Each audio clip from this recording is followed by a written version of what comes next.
Okay, ready to try this? We did 4 weeks of Advent. Advent means what? What does Advent mean? Coming. So we usually in December will do 4 weeks of Advent, the coming of the Lord. And then after that, we'll either do the beginning of the church in the book of Acts or Jesus coming back. So we're going to look at Matthew 24. So if you have a Bible, open up because we're going to do a good part of that chapter. Matthew 24, the world before Jesus returns. Up? I guess he's here. What was that? The world prior to the return of Jesus.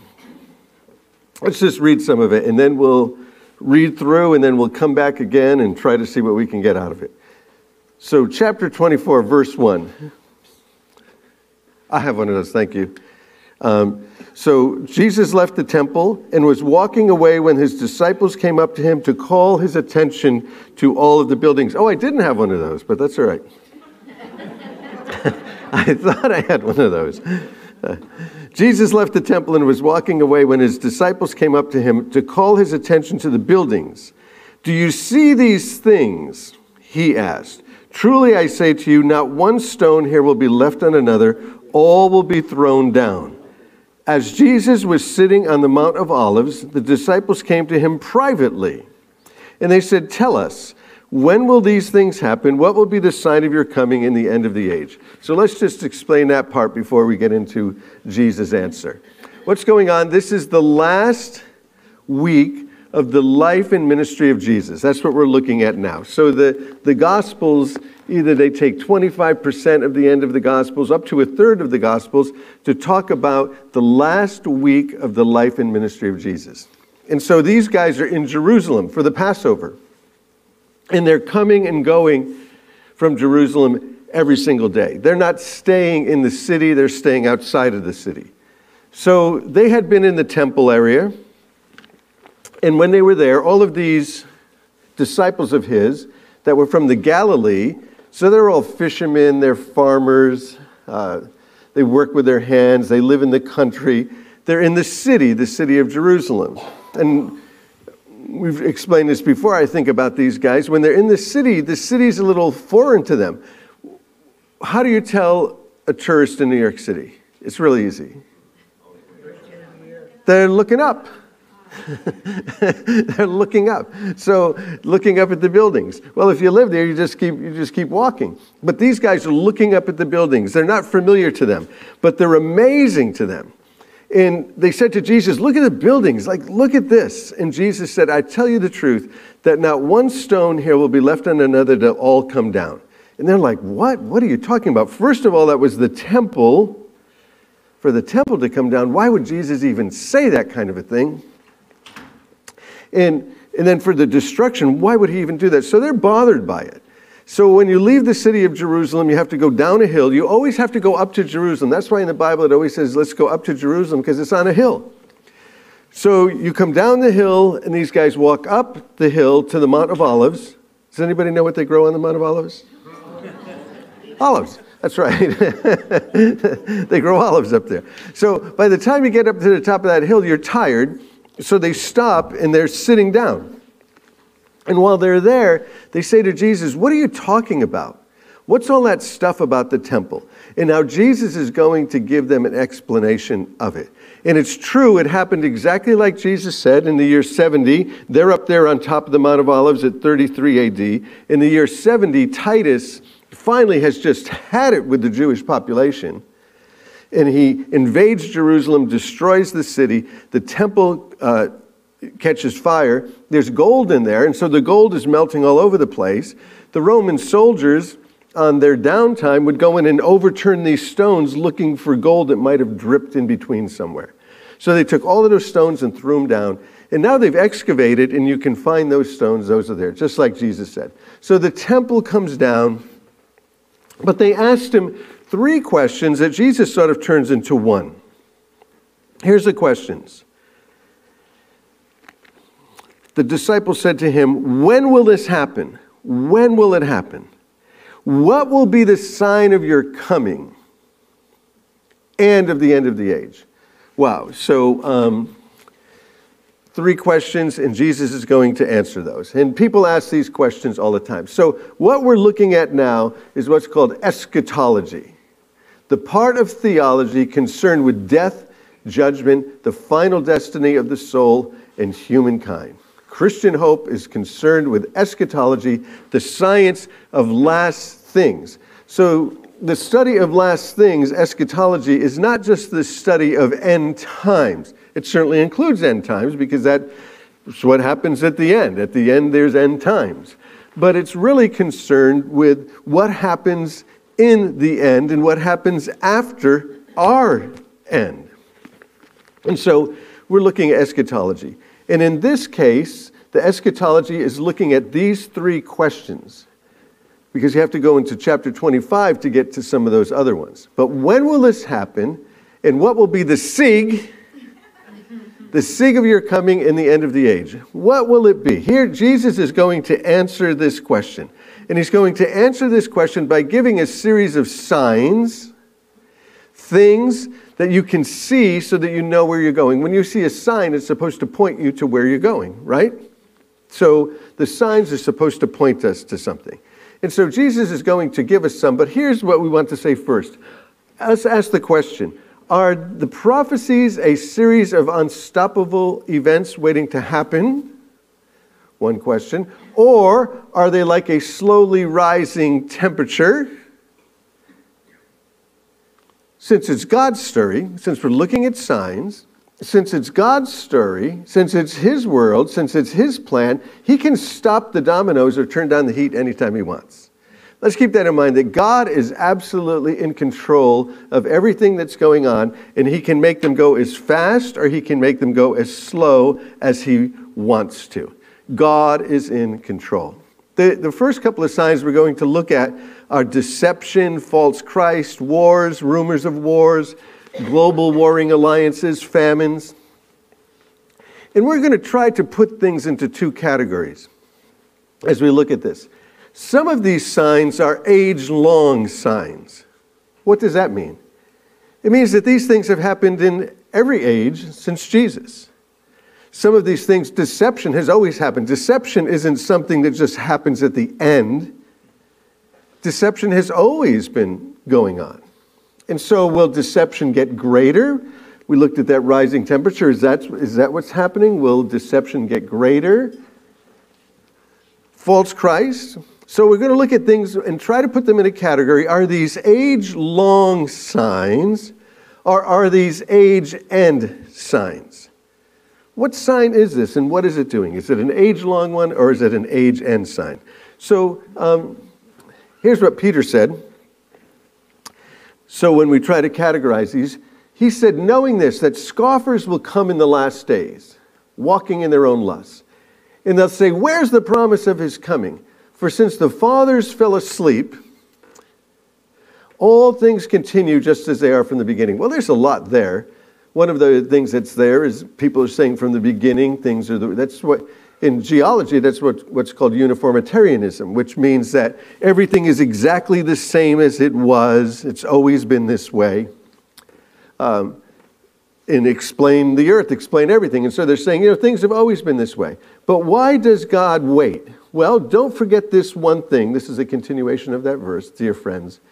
With the Lord, a day is as 1,000 years, and 1,000 years like a day. The Lord's not slow or slack in keeping His promise, as some understand slowness. He's patient with you, not wanting any to perish, but for everyone to come to repentance.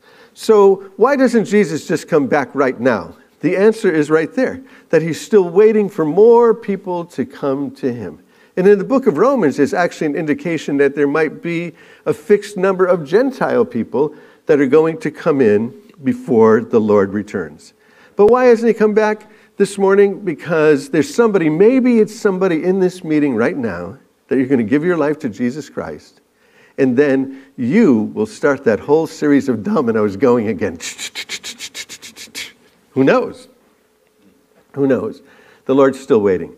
So here's what we're looking at. There's these signs and maybe stages of signs. Stage 1 is takeoff, the first 5 signs: deception, false Christ, wars, world wars, global warring alliances, and famines. And then we get into deception. So let's look at this. Jesus is going to speak now. And Jesus said, "Watch out that no one deceives you." Now, I don't want to sound like a broken record here, but we say this all the time, that the nature of deception is what? You don't know you're being deceived. The nature of deception is you don't know you're being deceived. It's a little hard to say I'm being deceived, because once you can say I'm being deceived, you're no longer deceived, right? So the nature of deception is you're being deceived. And deception is the act of causing someone to accept as true or valid that which is false or invalid. And I think a lot of us have been taken in by deception. Some of us have bought things under deceptive methods. A lot of things have happened to us. So deception, and Jesus tells you to watch out. So there's the first key in understanding the world before Jesus returns, is to watch out. Always be watching out that no one deceives you. And he goes on and he says, "For many will come in my name claiming that I am the Messiah." But you've got to keep your eyes open because of the nature of deception. There's always been liars, and there's always been religious liars. And so Jesus moves it to that next one where he talks about religious liars, where he says, "For many will come in my name, claiming I'm the Messiah, and will deceive many." So you have false Christ. There's a second sign. But is that an age-long sign, or is that an age-end sign? Or is the temperature rising? So we have some work to do. We need to put some of these things in columns. Is that an age-long sign? Well, it is, because there's always been false Christs. There's always been false teachers. So is it an age-end category, or is it a temperature rising one? It might be a temperature rising one. Because something happened in the mid-1800s where there was this explosion of false doctrines and false Christs. Just popped up all over the place, all over the globe. So much so that Watchman Ministries, who catalogs these things, says that there's 1,200 groups that really fall into the categories of false Christs, false messiahs. In fact, the word cult, the way that we use it in the religious sense, wasn't really introduced into the English vocabulary until 1912. So maybe there's an increasing temperature of that. So even though it's an age-old category, it's also an age-end one. So in many of those cults, Watchman Ministries catalogs are apocalyptic cults. They're very concerned with things in the end. They're very concerned with the end of time, and they're offering hope for the end of time, and they're offering messiahs. And some of us in our lifetime remember these things. So you have messiahs like Jim Jones, people committing suicide, Hale-Bopp Comet, David Koresh, all kinds of movements of deception, of religious deception. And then the next one is verse 6. Jesus didn't say verse 6. He said, "You'll hear of wars and rumors of wars, but see to it that you're not alarmed."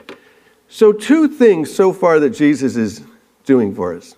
He's telling us to watch out and don't be alarmed. Watch out and don't be alarmed.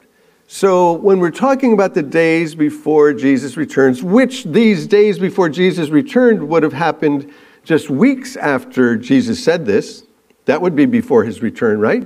He ascends into heaven, and so those are the days that are before his return. Certainly today is before his return. He hasn't come back yet. I don't think he's come back yet, has he? No. I told one of our deacon guys quite a while ago that if Jesus comes back, could he make sure that the church is all locked up? So anyway, so I don't think he's come yet.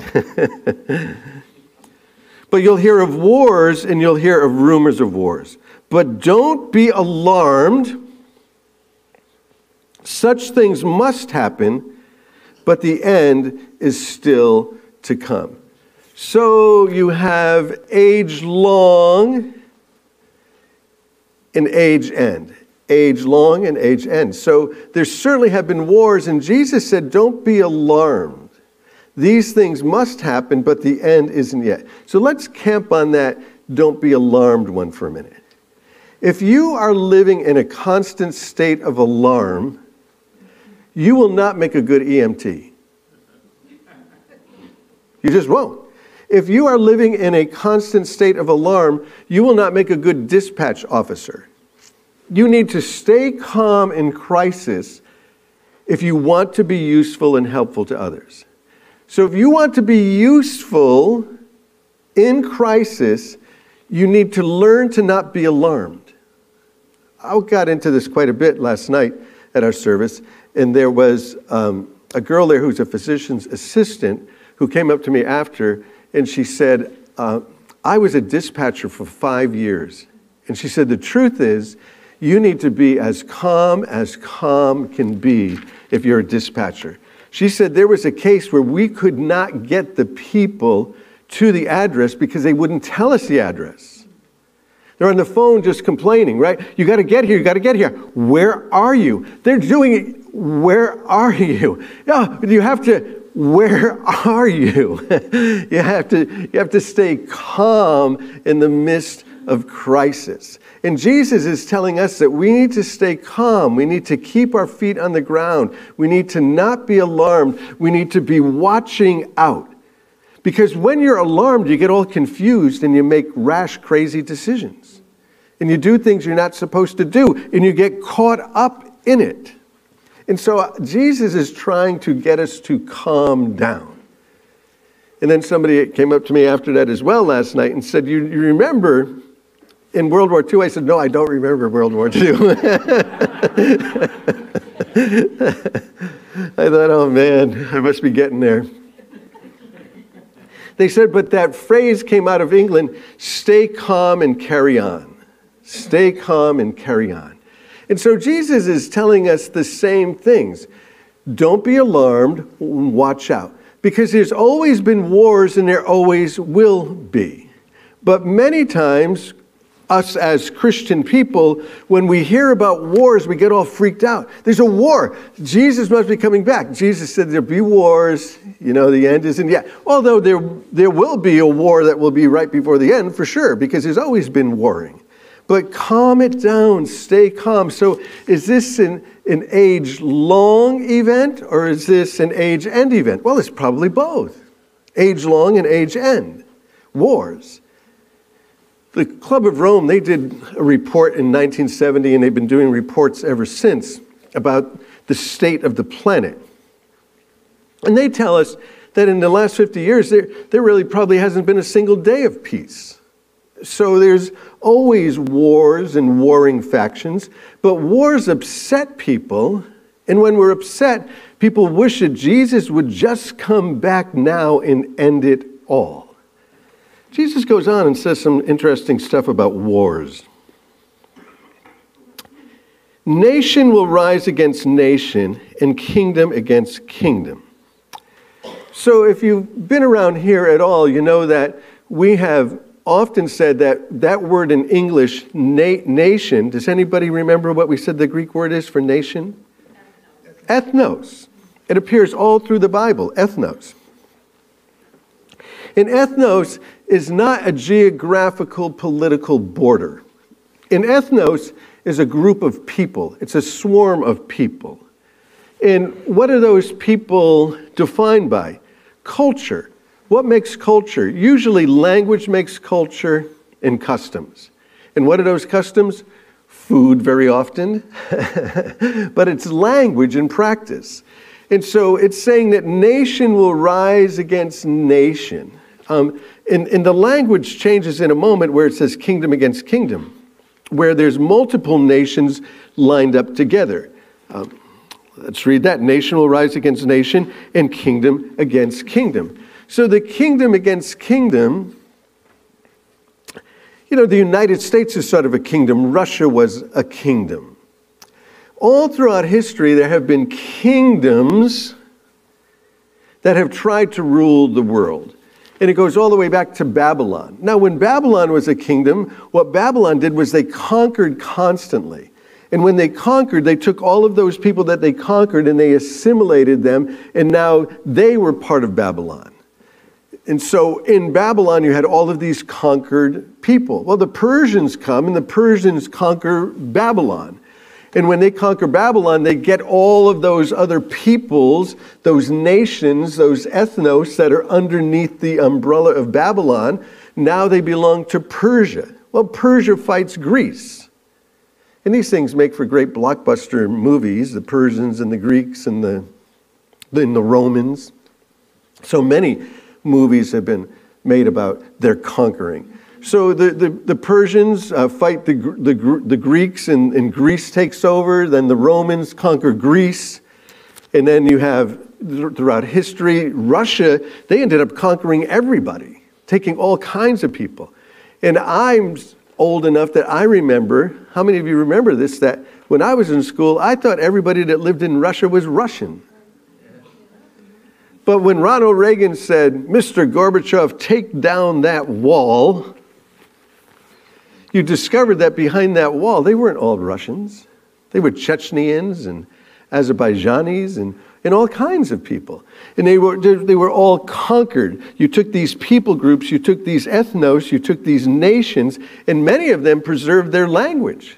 And they certainly preserved their cooking at home. So at home, they would talk the language of their heart. They would always cook the food that they liked, but they were conquered by these kingdoms. And so kingdom will fight kingdom, and kingdom has been fighting kingdom. I want to do an aside, though, with Ronald Reagan. Mr. Gorbachev, tear down that wall. Well, those guys were diametrically opposed to the way that they viewed the world. And the wall came down. And when the wall came down, again, you saw all of these people rise up. And they're still rising up. There's still the Chechenian wars, and now Russia with Ukraine, and just all of this. But this is an aside that I think is important for our time.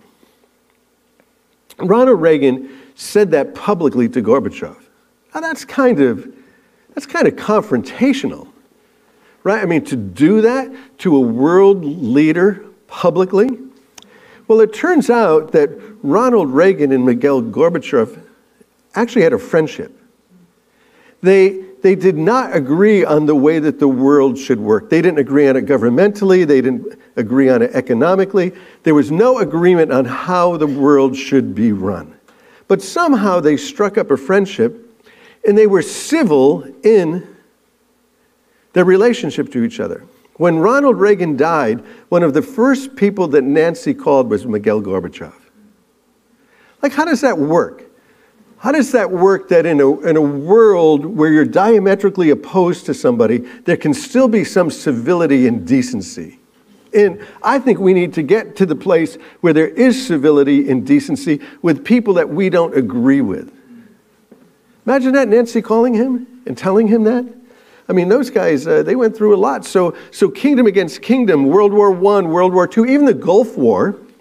When we fought the Gulf War, we wanted to have everybody on our side before we fought the Gulf War. We didn't want to go it alone. NATO alliances, even Saddam Hussein, when he was in power, he was trying to build Arab alliance. He was trying to get everybody on his side, wanting to have multiple nations fighting nations. But then, going back to the one where it says nation against nation, kingdom against kingdom, ethnos against ethnos, well, we're living in a time right now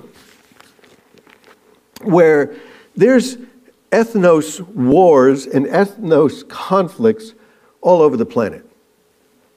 There's one going on in the Sudan right now, Sudan civil war. Some years ago, El Salvador had a civil war. Within their borders, there were people there who were fighting each other. And some of us used to go down to Nicaragua. There was the Sandinista Contra war.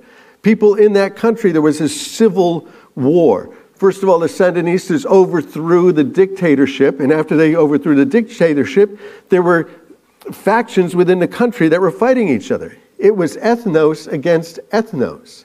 Chad in Libya, Eritrea in Ethiopia. One of our elders here, he's moved now to Philadelphia, but he was from Eritrea. In Eritrea, they rose up against Ethiopia. So the Eritreans saw themselves as a people group rising up against the Ethiopians, and there was a war, and they got their freedom in their country. It's kind of weird, because if you look at Ethiopia, they're like this little circle right in the middle of the country, all surrounded by Ethiopia. So you have nation against nation. You have the Sunnis and the Shiites. Now, we would look at the Sunnis and the Shiites and we'd say, well, they're Iraqis. Well, they might consider themselves Iraqis, but they consider themselves Sunnis and Shiites. It's nation against nation. It's ethnos against ethnos. In Turkey, you might look at Turkey and say, well, they're all Turks there. Well, they're not all Turks there. In southern Turkey, there's the Kurds. And the Kurds see themselves as somebody different than Turks. And there's these conflicts that are going on at this very moment. You would think in Spain, everybody in Spain is all Spanish. Well, not at all. When they had to speak one language, they all kept their languages at home. In the north of Spain, there's some people called the Basques. The Basques are amazing. They live in northern Spain, they live in southern France. Never been conquered. Hannibal tried to bring his elephants through there to conquer them, but couldn't get through the Pyrenees mountains. And these people have never, ever been conquered. They just consider themselves Basques. Well, they live in Spain. We're Basques. In fact, there was a Basque liberation movement. They were terrorists. So they live in northern Spain. They live in southern France. They're the people who made the berets. They're the people who created highlight. And there's a whole bunch of them that are shepherds in Nevada. Who can figure? What was that, Earl? Whatever turns them on. You have the Israelis and the Palestinians. In Nepal, there's a civil conflict. So are these age-long signs, or are they age-end signs? What category do you want to put them in? Because there's always been ethnic conflicts. There'll be ethnic conflicts at the end. So is it the temperature rising? Is it the dominoes falling? Nation against nation. Kingdom against kingdom. And what are we supposed to do in the midst of that? Watch out and stay calm. Don't be alarmed. Don't be alarmed. If you get alarmed, you're going to get off track. And if you get alarmed, you're going to bring everybody with you off track. I feel I've been privileged a little bit to have been involved with disaster relief for 25 years. I haven't done too much in the last couple of years. But it's always amazing to me when you're doing disaster relief how calm the professionals are. Like when they come in, they're calm. And if you call an ambulance, when they come in, they're calm. And you're like, hurry up, he's sick, hurry up. And they're calm. And you're like, why are you so slow? They're calm. They're doing it right. If they're alarmed, if they're crazy, then there's a good chance we're going to lose this guy. But if we're not alarmed and if we're calm, there's a good chance we're going to rescue this guy. There's a good chance we're going to keep this guy. Stay calm. Don't be alarmed. And Christian people, because we know these things and look at these things, many times when anything happens, we get alarmed and we just go off. But then, a couple of years later, you have to explain to everybody why you went off on all of that when things calmed down, when all of the dust settled. Why were you saying that? What did you mean by that? That never happened. And you were telling me that it would. So what does it do to your credibility? What does it do to our credibility? What does it do to the credibility of the gospel? Stay calm. So then it says that there'll be famines and there'll be earthquakes. Jesus says this. There'll be famines and earthquakes in various places. All of these are the beginning of birth pains. So how long have there been earthquakes? How long have there been famines? Again, the Club of Rome, who's been cataloging some of this since the 70s, if your education or your worldview or your life is built anything on, what was going on in the 60s and the 70s, and we all are, even if we weren't born in those times, there's all kinds of stuff that started happening then where people were freaked out by what was going on in the planet. They were thinking there's not going to be enough resources in the planet because not everything is renewable. Like, what's not renewable? Gold. There's only so much gold. You need to go find the gold because there's not a whole lot of it. Lead, chromium, petroleum. And so people were like, well, there's not going to be enough resources, not going to be enough resources. And while there's not going to be enough resources, so that's a famine. When there's not enough resources, a famine of food, be a famine of petroleum, be a famine of gold, be a famine of lead, whatever it is that you need. And so they started to get freaked out because with what they thought was decreasing or not renewable resources, there was an increasing population. From the time of Genesis to 1850, it took that long to get 1 billion people on the planet. 1 billion people. From the time of Genesis to 1850.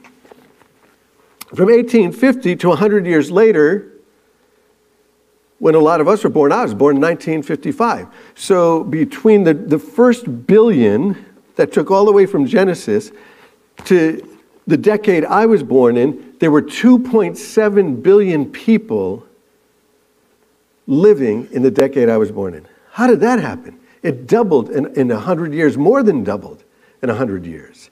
And then it has gone from when I was born to how many people are on the planet now, they don't even know. But they're thinking that we might hit 8 billion this year or next year. Population is just increasing crazy.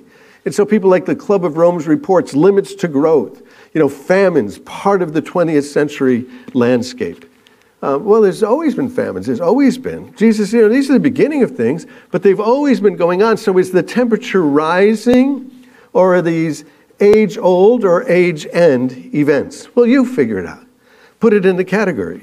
How about this one? Then you'll be handed over to be persecuted to death. You'll be hated by all nations, all ethnos, because of me. At that time, many will turn away from the faith and will betray one another. Christians hating Christians. And many false prophets will appear. I thought he already said there'd be many false prophets. One of the things that you find in this discourse is Jesus keeps talking about deception over and over again. What you want to do to learn how to study the Bible is look for the things that are repeated. What's repeated here? Deception. Deception, deception, deception, deception, deception, and religious deception. What are you supposed to do about it? Don't get alarmed. Why should we be alarmed about anything?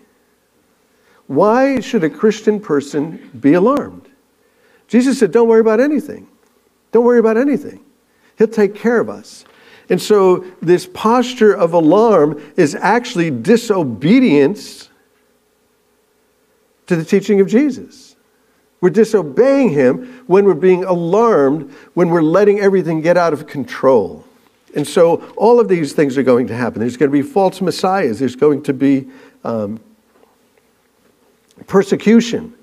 And there's the big persecuted nations, but that's starting to change. It's starting to move. Persecution is something the temperature is rising all across the planet of Christian persecution. Why would anybody persecute Christians? What's the point of persecuting Christians? I mean, what did they do that's so bad that you want to persecute them? Well, when did the persecution begin? The persecution began when Jesus was on the planet. And then when the church was born, it started to increase. The temperature started to go up. And it ebbs and it flows, and right now is a pretty good time of quite a bit of persecution across the planet. We haven't really experienced too much of it, but the rest of the planet really has. And so again, repeated in verse 11 is deception. Don't be deceived. Don't be alarmed. Keep your feet on the ground. Love grow cold. At that time, many will turn away and hate each other. Verse 12, because of the increase of wickedness, the love of most will grow cold. But he who stands to the end will be saved. So you have a time where love is going to grow cold. Here's what Timothy said would be the end-time personality. Lovers of self, lovers of money, people that like things, not people.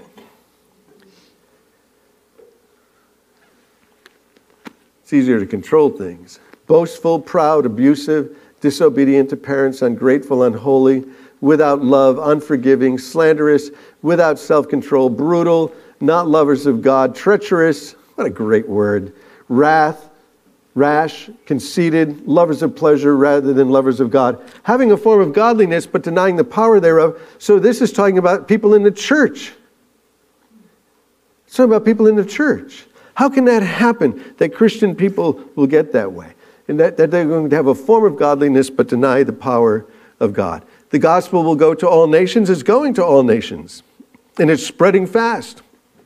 And the number of Bible-less people is decreasing rapidly. So are these age-long things or are they age-end things? Well, now we're going to get to one that certainly is an age-end one. And it says this in verse 15, so that when you see, standing in the holy place, the abomination that causes desolation, spoken through the prophet Daniel, let the reader understand, and let those who flee to the mountain, let them flee to the mountains. And he goes on and talks about what's going on. In verse 21, he says that there'll be great distress, unequaled from the beginning of the world until now, and never to be equaled again. Well, that actually is an age-end prophecy. There's no question about it. The other ones, are they age-long or age-end, or is it a mixture, or is it a temperature rising? Well, you put it in the categories. But this one is one that actually is age-end. Jesus told these guys that there would be a time where that which was spoken of by the prophet Daniel, they would have understood it somewhat. They went to Sunday school. They would have understood what Daniel was talking about, that somebody would come into the temple and declare himself to be God, and declare himself to be worshipped, and declare himself to be higher than any other human being or any authority on heaven or on earth, declaring himself to be God. He also, according to Revelation 13, would make it so that nobody could buy or sell unless they had a mark. And so this is definitely an age-end one. Well, the problem is that when Jesus was telling them this, it's conceivable that those things could have happened. All of those things? Yes, all of those things. You mean like they could keep people from buying or selling because they didn't have a mark? Absolutely. People say, you know, we're living in a time where only right now could you ever get to the place where you could have to buy or sell with a mark, because we've never been at that place before. Of course we're in that place. We're in that place when Jesus gave this prophecy. Why would you say that? Why did Herod send everybody back to their hometowns? To do what? To keep track of them. To get a census to keep track of them. So in the first century, Herod in Rome knew what everybody was doing. They knew what everybody was doing. They sent them back so they could tax them, but also so they could track them. And you need to think a little bit about it. These tax collectors knew where everybody in the neighborhood was. They knew where everybody was. So they could easily stop you from buying or selling, just tattoo you, and stop you from buying or selling. So in Jesus' day, that certainly could have happened. Maybe even more so than our day, because they had eyes on you, watching you, knowing where you live, knowing who your kids are, knowing your every movement. My friend Bob Trolise, who recently went to be with the Lord, he went down to Nicaragua, started a church there, and he started it during the Sandinista Revolution. And Nicaragua and Cuba had great relations. So he was like, wow, what an open door. I can go to Cuba anytime I want. And so he used to fly into Havana, and he would go and he would start churches in Cuba. Underground churches, just churches in people's homes. And he would make this little circuit, and his circuit was getting bigger and bigger, where he would go and he would just teach the Bible in these homes. And did it frequently. Just would fly from Managua to Havana, Havana back to Managua. And so he had gone one time, and this is back in the 80s. He had gone one time, and they stopped him, and they detained him. They said, where are you going? You come here quite a bit. And he said, I come here, I know people, I have friends. And I just go, I visit and they said, well, what do you do when you visit your friends? He says, well, we talk and, we share life together and we eat and we spend time. And they said, okay, you need to wait right here. And they came out a couple hours later and they asked him the same question. And he answered it again. I go visit some people and talk and we share life. He's trying not to lie, we're sharing life, talking. And they did this to him 2 or 3 times. And he sat him there for like 24 hours. And he said 24 hours later, they came out to me with some paper and they said, when you go to these places to talk and to have life and to share life and to eat food, are you going to go see so-and-so and so-and-so and so-and-so and so-and-so? He said, these people had been tracking me for years with paper. With paper. You can track people. The East German system of surveillance, they knew where everybody was. So it could happen in Jesus' day. It could happen in any day. It's not just this day. It could happen any day. Always could happen all throughout history. And so, but when you see this, the abomination of desolation spoken of by the prophet Daniel standing in the holy place, when Jesus did this, there was a holy place in Israel. 40 years later, there wouldn't be a holy place in Israel. And then it makes the assumption that Jewish people are in the land. Well, 40 years later, they get kicked out of the land. Titus just has had it with them. And he destroys the temple, and he destroys the city, and he exiles them, and they're exiled for 2,000 years. And 2,000 years later, in May of 1948, they raise an Israeli flag, and they're in the land. But they didn't have Jerusalem. They didn't get Jerusalem until 1967.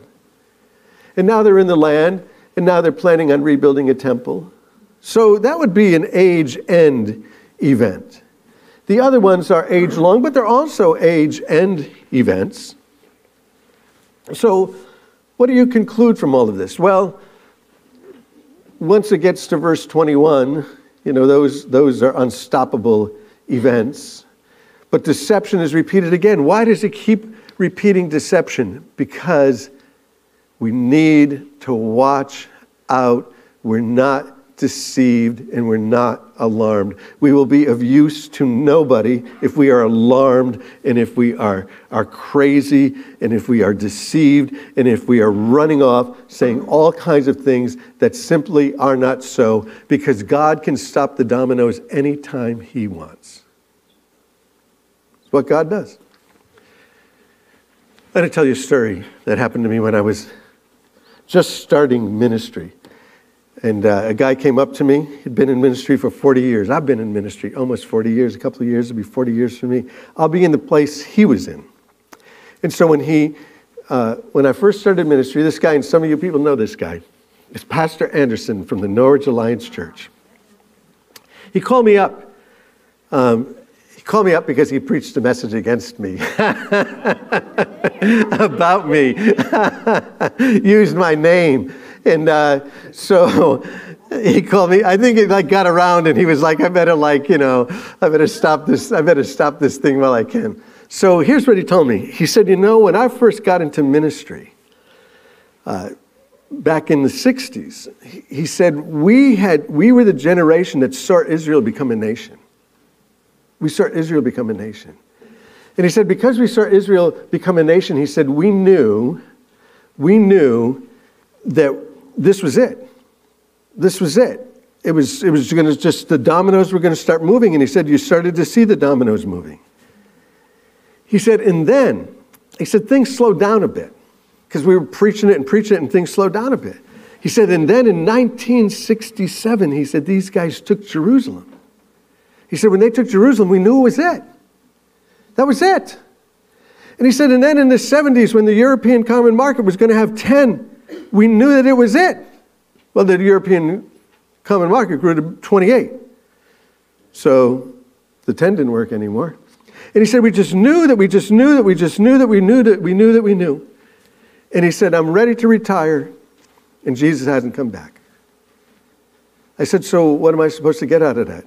He said, I don't know, but I'm supposed to tell you that.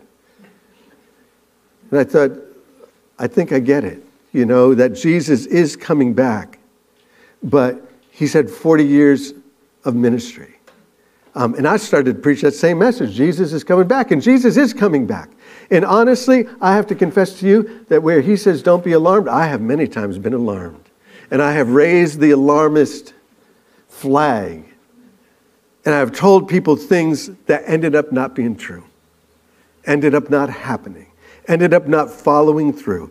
You know, when Saddam Hussein was gathering all of those Arab nations together, creating an Arab alliance, and he was going to attack Israel, and when he attacked Israel, then all of the dominoes of Ezekiel and everything would come into place, and everybody was like, oh, the dominoes are in place, and the guy ends up in a hole, and some soldier pulls him up by the hand.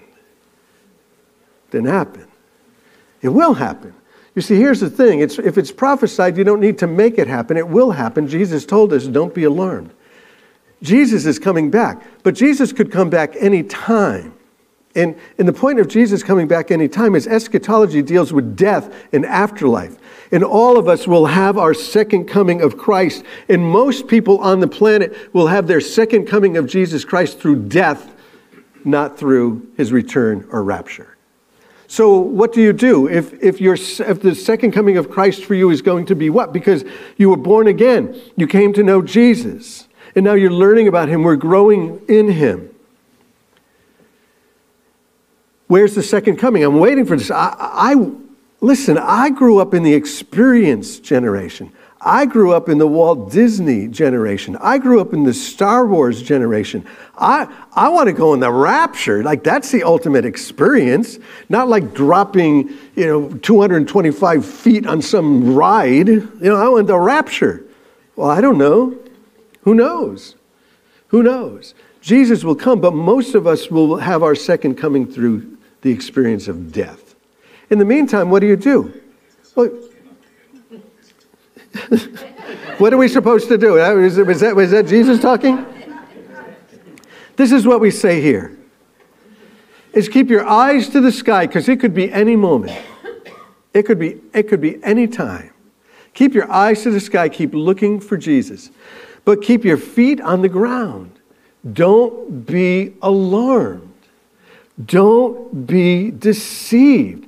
And keep your heart with people. Because when you're alarmed, your heart has only one place to go, and it's going to the alarm. It's just following the alarm. It's just following the whistle. You're not going to be a good EMT. You're not going to be able to heal anybody. You're not going to be able to help anybody. You're not going to be able to repair anybody if you're alarmed all the time. You're not going to be able to be a good dispatcher if you're alarmed all the time. We have good news, and we need to dispatch that good news. But if we're alarmed all the time, we're not going to be able to share that good news consistently over and over and over again. Because there's unsaved people that are going to come into these rooms this weekend who don't know Jesus. And if we're all freaked out and alarmed, we're going to forget to tell them the very message that they need to have their life changed, to come to know Jesus Christ, to be saved by the blood of the Lamb so that they can grow and have their life transformed and be changed. Is Jesus coming back? He's coming back. Is the temperature rising? I think so, but I've thought so before.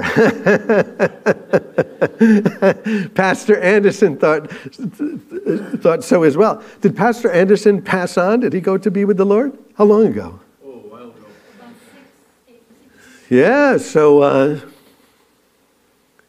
here's a prophecy for us all at this very minute.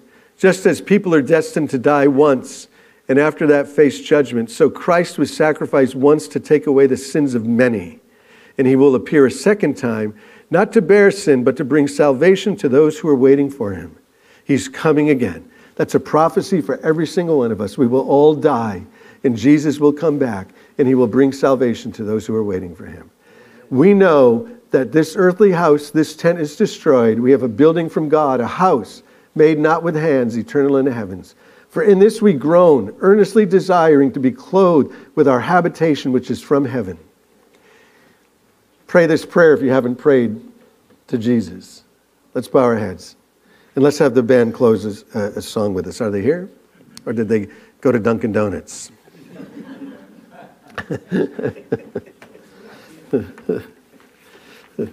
I'm not deceived. Oh, are we doing communion? We are. Let's hand out the communion. The band will play for us as we're handing that out. And so let's wait till we pray this prayer, though. Let's bow our heads. And if you haven't prayed this prayer yet, then pray it with me. Lord Jesus, I need you. Thank you for dying on the cross for my sins. I open the door of my heart and I receive you as my Savior and Lord. Thank you and forgive my sins. And thank you for giving me eternal life. Take control of the throne of my life and make me the kind of person you want me to be.